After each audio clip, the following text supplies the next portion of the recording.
नमस्कार दोस्तों, मैं प्रिंस सैनी आपका स्वागत करता हूं हमारे चैनल लर्न एंड ग्रो में। आज हम बात करेंगे इलेक्ट्रोमैग्नेटिक इंडक्शन के अंदर experiments of Faraday and Henry, यानी कि जो एक्सपेरिमेंट किए गए थे इलेक्ट्रोमैग्नेटिक इंडक्शन को समझने के लिए फैराडे और हेनरी के द्वारा, तो उनको हम समझेंगे। तो यहाँ पर उन्होंने कई एक्सपेरिमेंट किए थे जिनको हम बारी बारी से लेंगे। तो सबसे पहला एक्सपेरिमेंट ले लेते हैं, एक्सपेरिमेंट 1, जिसके अंदर करंट इंड्यूस होता है बाय ए मैग्नेट। अब इलेक्ट्रोमैग्नेटिक इंडक्शन क्या होती है? जब हम मैग्नेटिक फील्ड को चेंज करते हैं और किसी कॉइल के पास हम उसको ले जाते हैं तो उसके अंदर करंट इंड्यूस हो जाता है, जैसे हमने पहले भी पढ़ा था। तो मैग्नेटिक फील्ड को चेंज करते हैं जिससे कि करंट इंड्यूस होता है। तो यहाँ पर हम क्या कर रहे हैं कि करंट को इंड्यूस कर रहे हैं एक्सपेरिमेंट 1 के अंदर by a magnet. By a magnet का क्या मतलब है? यहाँ पर हमने क्या किया, एक इस तरह से कॉइल ले ली और यहाँ पर हमने एक मैग्नेट ले लिया जिसके जो दो पोल हैं, नॉर्थ और साउथ पोल हैं। यहाँ पर हम इस सर्किट को क्लोज कर देते हैं और यहाँ पर बीच में एक गैल्वेनोमीटर को लगा देते हैं। अब क्या होगा, हम इस मैग्नेट को इस कॉइल के पास लेकर आएंगे। जब हम इसके पास लेकर आएंगे तो यहाँ पर आपको डिफ्लेक्शन देखने को मिलती है। इसी तरह से जब आप इसको दूर लेकर जाते हैं तो यहाँ पर फिर से आपको डिफ्लेक्शन देखने को मिलती है, लेकिन अपोजिट डायरेक्शन में देखने को मिलती है। दोबारा से देखिए, जब आप इसको पास लेकर गए यहाँ डिफ्लेक्शन मिली, फिर आप इसको दूर लेकर गए फिर डिफ्लेक्शन मिली।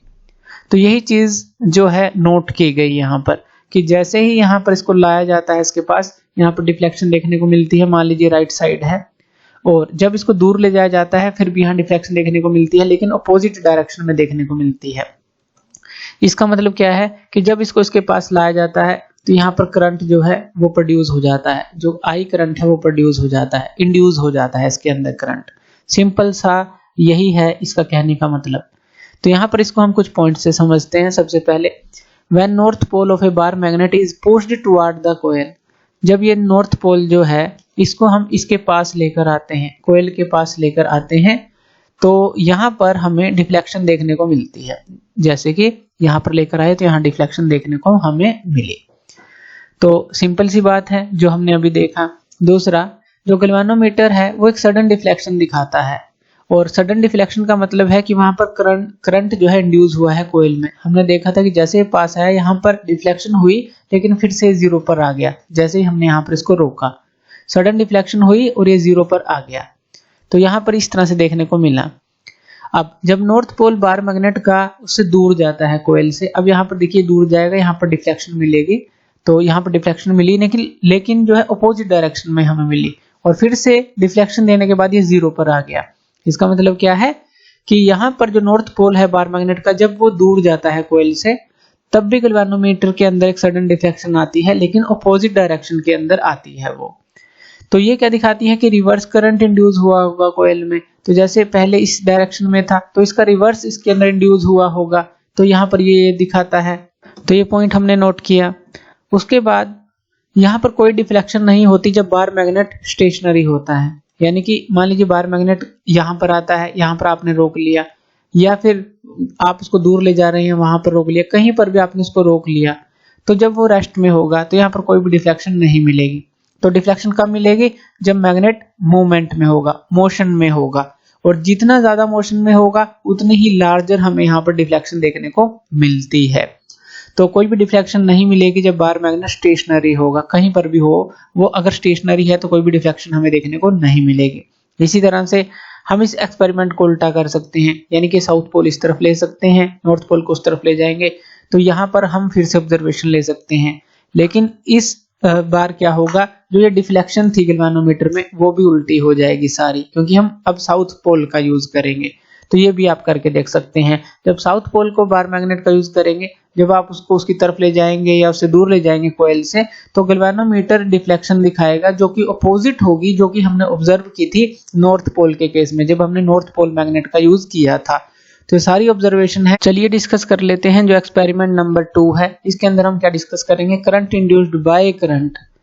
अब हमें यही जो एक्सपेरिमेंट है, बस हमने पहले मैग्नेट लिया था, अब हम करंट का यूज करेंगे। जैसे कि यहाँ पर हम ले लेते हैं, हमने कॉइल ली, यहाँ पर उसको सर्किट क्लोज किया और यहाँ पर गैल्वेनोमीटर ले लिया।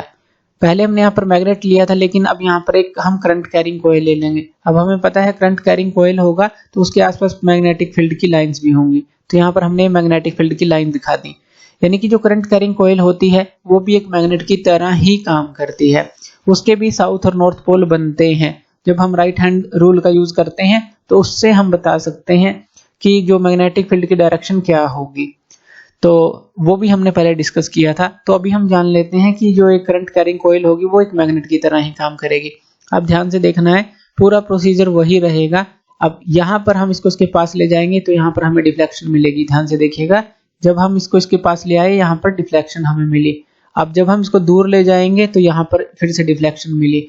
तो इसका मतलब क्या हो रहा है, इसके अंदर करंट इंड्यूस होता है। जब हम इसको पास ले जाते हैं तो करंट इंड्यूस होता है, जब इससे दूर ले जाते हैं बस डिफ्लेक्शन जो है वो उल्टी डायरेक्शन में हो जाती है। दोबारा से देखिए, जब हम इसको इसके पास ले आते हैं तो इस डायरेक्शन में एरो गया, जब हम इसको दूर ले जाते हैं तो इस डायरेक्शन में एरो गया था, फिर नल पोजीशन पे आ गया। तो सेम जो है मैग्नेट की तरह ही ये हमारा काम करती है। तो यहाँ पर जो कोयल है, जब हम उसको पुश करते हैं टुवर्ड्स द कोयल तो गैल्वेनोमीटर यहाँ पर डिफ्लेक्शन दिखाता है। तो ये हमने देखा। और जब कोयल को हम दूर ले जाते हैं तब भी जो गैल्वेनोमीटर है सडन डिफ्लेक्शन दिखाता है, लेकिन ऑपोजिट डायरेक्शन के अंदर दिखाता है, ये हमने देखा। तो इसका मतलब क्या है, उसके अंदर रिवर्स करंट इंड्यूस होता है। यहाँ पर कोई भी डिफ्लेक्शन नहीं होती जब कोयल जो है स्टेशनरी रहती है। यानी कि जब भी कोयल स्टेशनरी रहेगी, जैसे यहाँ पर भी आकर वो स्टेशनरी रहती है, तब भी इसके अंदर कोई डिफ्लेक्शन नहीं होगी। मूवमेंट के दौरान ही यहाँ पर डिफ्लेक्शन होगी, यानी कि मोशन के कारण से मैग्नेटिक फील्ड जब लाइन से कट करेंगी तभी जो है यहाँ पर उसके चेंजिंग होने से ही यहाँ पर डिफ्लेक्शन हमें मिलेगी, यानी कि करंट इंड्यूस होगा। इसका मतलब ये है। Deflection is found to be larger, deflection जो है और ज्यादा होगी जब कोयल को आप फास्टली मूव करेंगे टुवर्ड्स और अवे टू ईच अदर। इसके अंदर आप कोई भी कोयल ले सकते हैं, इसको भी आप इसके पास दूर ले जा सकते हैं और इसको भी आप इसको पास दूर ले जा सकते हैं। तो ये ध्यान रखना है। तो हमने ये जो कोयल सेकंड कहा है ये इसको कहा है, ये सेकंड कोयल है, ये फर्स्ट कोयल है। तो सेकंड कोयल की बात की जा रही है कि आप इसको इसके पास दूर ले जा सकते हैं, फर्स्ट कोयल को भी इसी तरह से इसके पास दूर ले जा सकते हैं। यानी कि जो रिलेटिव मोशन है दोनों का होना चाहिए, तो यहाँ पर डिफ्लेक्शन आपको देखने को मिलेगी। तो ये सारी चीजें हमने इसके अंदर देखी। अब हम देख लेते हैं एक्सपेरिमेंट थर्ड। इसके अंदर क्या करेंगे, हम करंट इंड्यूस करेंगे बाय चेंजिंग करंट।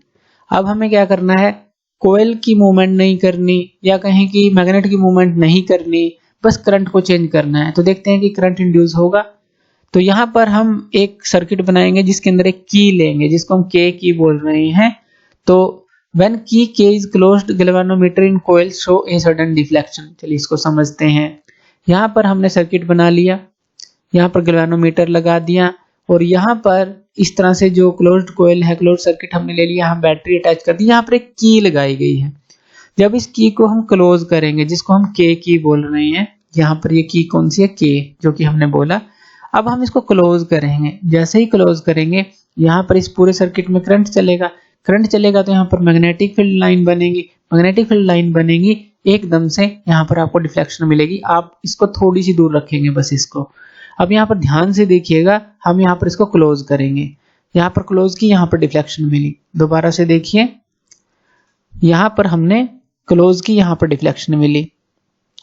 अब इसी तरह से, यानी कि जैसे हमने एकदम से क्लोज किया, सर्किट में करंट यहाँ पर फ्लो हुआ, करंट के कारण से यहाँ पर मैग्नेटिक फील्ड की लाइंस बनी इस तरह से। और मैग्नेटिक फील्ड की लाइंस जो हैं ज्यादा बनती हैं और इसे कट करती हैं, चेंज होती है। यानी कि जैसे ही आपने प्रेस किया एकदम से चेंजिंग मिलेगी।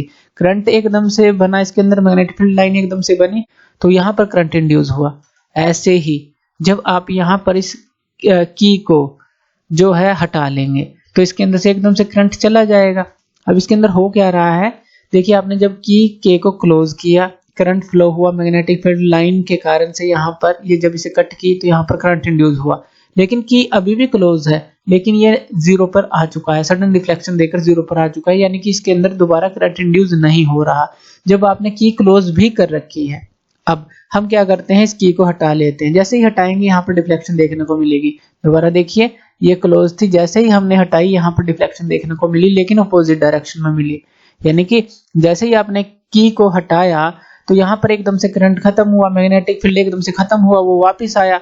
एक तरह से हम क्या कर रहे हैं, जैसे मैग्नेट को उसकी तरफ ले जा रहे थे और इससे दूर ले जा रहे थे, वही काम यहाँ पर हो रहा है।